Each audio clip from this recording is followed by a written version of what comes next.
Syederalun, Ketua DPP Partai Nasdem Effendi Khoiri mengatakan ada perbedaan selera terkait sosok calon presiden atau capres antara Nasdem dengan Presiden Joko Widodo. Berikut informasi selengkapnya. Syederalun, Ketua DPP Partai Nasdem Effendi Khoiri mengatakan ada perbedaan selera terkait sosok calon presiden atau capres antara Nasdem dengan Presiden Joko Widodo atau Jokowi. Menurut Gus Coy, sapaan akrab Effendi Khoiri, Jokowi ingin Gubernur Jawa Tengah Ganjar Pranowo yang maju menjadi capres di 2024. Ia menambahkan bahwa jika partai lain ataupun Nasdem punya perbedaan selera terkait sosok capres, Jokowi akan memahami dan memakluminya. Sebab ia mengatakan itu hanyalah perihal selera, bukan bersifat substansial.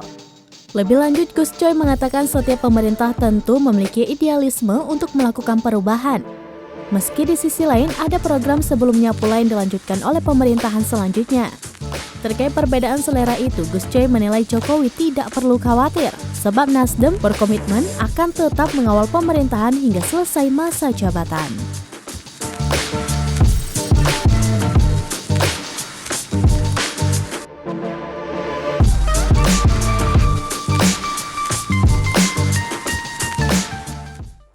Demikian informasi terkini, Syederalun saksikan terus beragam informasi menarik lainnya di kanal YouTube Serambi On TV dan juga Facebook seraminas.com.